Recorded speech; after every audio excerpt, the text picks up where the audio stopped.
আসসালামু আলাইকুম রহমতুল্লাহ বরকাতুহ। ডিউটির টাইম শেষ, এখন বাসার উদ্দেশ্যে রওনা দিলাম।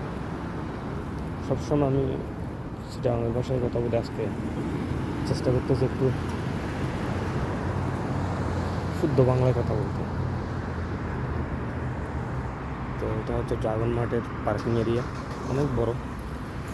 এখান থেকে নিয়ে ওইদিকে লাস্ট আমার যাইতে মেবি 15-20 মিনিট লাগবে অবশ্যই, অনেক বড়। কথা হচ্ছে আজকে বাংলাদেশে একটা মার্ডার হইল। আল্লাহ নসিব করুক।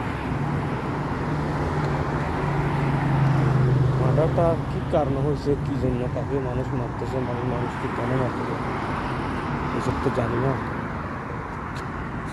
তো জানার কোনো আগ্রহ নাই বা আছে এরকম কিছু না। আসলে কী বলতাম, আমরা মানুষ জাতি এতটাই খারাপ হয়ে গেছে, পরিমাণ কিছু নেমে গেছি। তারপর কিলিং মিশনের জন্য যে একটা ভিডিও ভাইরাল হয়েছে আমার মেবি এখন চ্যানেল 24 আমি দেখলাম। কিলিংয়ের আগে করবো না করবো সব, মানে কীভাবে মারবে, কাকে হায়ার করতেছে মারার জন্য। মানুষ মারার জন্য যদি মানুষ হায়ার করে, আমরা মানুষ আসি কো, আমরা তো মানুষ নয়। তার ফ্যামিলি মেম্বারদের কী অবস্থা এখন, তাদেরকে কি বলতাম, সবাইকে হেদায়েত দিক, এটা ছাড়া তার কিছু বলার মতো নাই।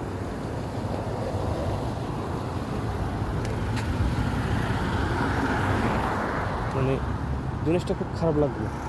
আমাদের বাংলাদেশের মানুষকে মেরে ফেলে দিয়ে চলে যায়।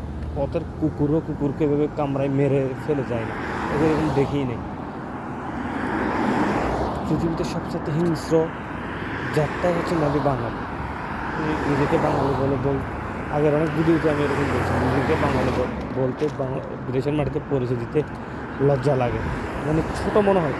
যখন আরবিয়ানরা জিজ্ঞেস করে মিন হয়ে নিয়েছি কোন দৌলা, তখন বলতে মানে বাংলাদেশ ছোটো করেই বলি ও বাঙালি, মানে মনে হয় যেন খুব ইনসাল্ট করে কথাটা বলছে, এরকম মনে হয়।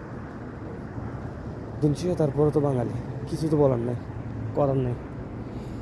কারণ আমরা আমাদের ইজ্জতটাকে নিচেই ফেলে দিছি, নিজেরাই ফেলে দিচ্ছি। সবাই ভালো থাকবেন, মানুষকে রেসপেক্ট করার চেষ্টা করবেন। এছাড়া আর কিছু বলার অধিকার বা টাইম কিছুই নেই। কী বলতাম, আসলে জিনিসটা দেখে খুব খারাপ লাগছে। আল্লাহ জানে একটা মানুষকে খুন করে কি মজা যা পায়, পৈশাচিক আনন্দ। তো মানে যারা খুন করে তারা মনে এরকমই আনন্দ পায়। এটার ভিতরে কি আছে, কি স্বার্থ জড়িত আছে? আপনি আর আমি ক্ষমতার জন্য যার জন্য এসব করতেছি, তারা তো চেয়ার ঠিকঠাকই পেয়ে যাবে। আগে যেরকম স্থানে ছিল এরকম স্থানে তারা থাকবে, তাদেরকে কেউ একটা ফুলের টোকাও দিতে পারবে না। আর আপনি এখানে বসে বসে একজনকে আরেকজন গুলি করতেছি, ছুরি দিয়ে আঘাত করতেছি, যেভাবে হোক আঘাত করতেছি, তো ফায়দা টাকা কখন আমরা বুঝবো?